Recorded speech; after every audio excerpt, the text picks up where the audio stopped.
आगे फिर भगवान कहते हैं, साधिभूताधिदैवं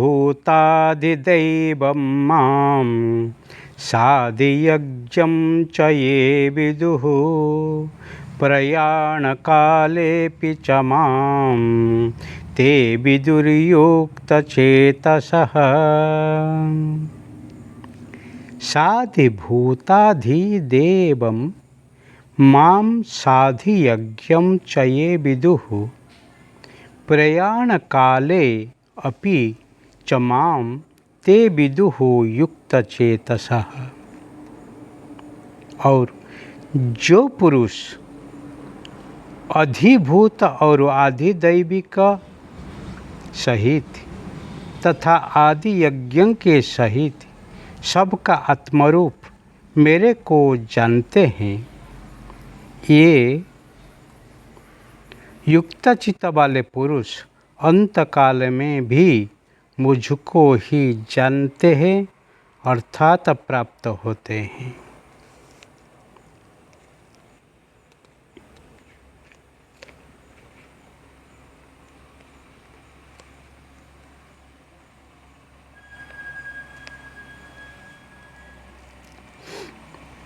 यहाँ पर भगवान अति सुंदर बात है, जो पुरुष, जो साधक, जो महात्मा आधिभूत और आधिदैविक तथा आदि यज्ञ के सहित सबका आत्मारूप मेरे को जानते हैं।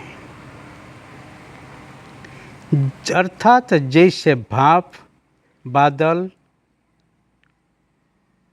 धूम, पानी और बर्फ यह सभी जल स्वरूप है, ऐसे ही आदिभूत, आदिदैव और आदियज्ञ आदि सब कुछ वासुदेव स्वरूप हैं, ऐसे जो जानते हैं वे युक्त चेतस, युक्त चित्त वाला अंतकाल में आखिर स्थिति में भी मुझको ही जानते हैं अर्थात प्राप्त होते हैं। परीक्षा में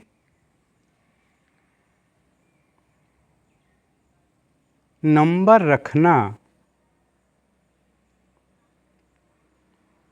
वो कोई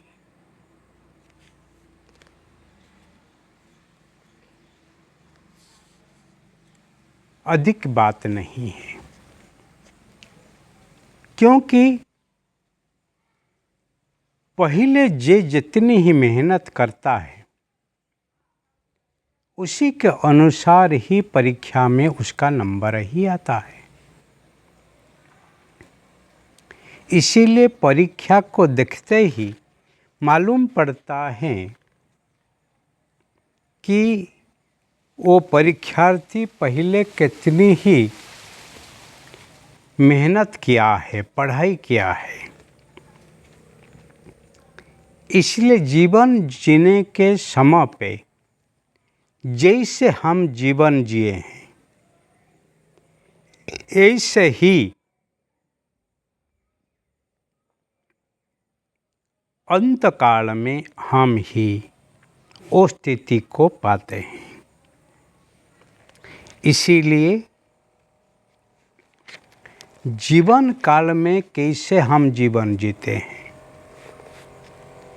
उसको ही अति भार देना चाहिए, उसको ही समझना चाहिए, क्योंकि कर्म का फल ही फलता है। जो पहले कुछ कर्म नहीं किया है उसका फल आशा रखने से भी वृथा है, क्योंकि कर्म से ही फल आने वाला है। उसका अनुरूप फल को हम ही पाते हैं। इसीलिए आधिभूत, आधिदैविक और आधि यज्ञ के सहित सबका आत्मा रूप, सब भूत के अंदर, सब जीवों के अंदर, सब देवताओं के साथ और सब यज्ञ कर्म के सहित जो मेरे को सब में ही उपस्थित को अनुभव करता है, वो ही आखिर स्थिति में मेरे से वंचित नहीं रहता है। वो आखिर स्थिति में भी वो मुझे ही जानता है, वो मुझे भी अनुभव करता है। लोग कहते हैं इतनी तकरस ना स्वामी, जब प्राण तन से निकले तब गोविंद का नाम लेके तब प्राण तन से निकले।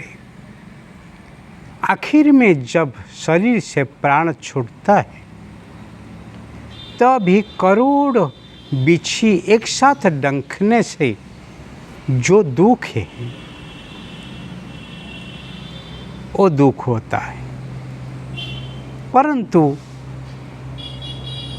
आखिर स्थिति में हम सावधान होके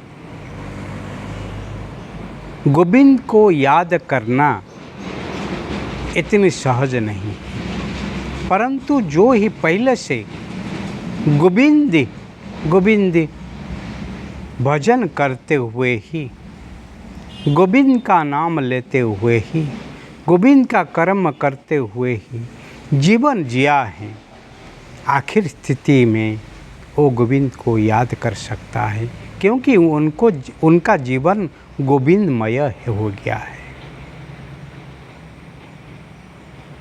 अंत या मति सा गति, अंत समय में मन में जो ही विचार आता है उसी के अनुसार हमारी गति निश्चित होती है। इसलिए गति को निश्चित करने के लिए हमारा मति कौन सी स्थिति में है उसी को देखना है। वही ही वासना है, वही ही जन्म मृत्यु के चक्र का ही बीज रूप है। इसीलिए अंत काल में, प्रयाण काल में, आखिर स्थिति में जो ही युक्त चेतस है, जो ही परमात्मा के साथ योग के साथ युक्त हुए हैं, वो ही केवल मुझे जान सकता है, अर्थात पाप प्राप्त हो सकता है। इसीलिए जीवन में भगवान को पाने के लिए जीवन जीने के समय ही करना चाहिए, परंतु आखिर स्थिति में सिर्फ इच्छा करने से ही नहीं मिलती है। वो ही सप्तम अध्याय गीता के आखिर श्लोक हैं। ओम तत्सदिति श्रीमद्भगवद्गीतासु उपनिषत्सु ब्रह्म विद्यायां योगशास्त्रे श्रीकृष्णार्जुन संवादे ज्ञान विज्ञान योग नाम सप्तमोऽध्यायः। ओम परमात्मा तत्सत, वह परमात्मा ही सत है। इति श्रीमद्भगवद्गीतासु, यहाँ श्रीमद्भगवद्गीता के अंदर और उपनिषद के अंदर ब्रह्म विद्यायाम, ब्रह्म विद्या है, और योग शास्त्र में श्री कृष्ण अर्जुन संवादे, श्री कृष्ण अर्जुन के संवाद में ज्ञान विज्ञान योग नाम सप्तमोऽध्याय। ज्ञान और विज्ञान शास्त्र के जो सिद्धांत और अनुभूति उनको ही समन्वय करके यहाँ सप्तम अध्याय समाप्त होता है। ओम तत्सत। श्री परमात्मने नमः।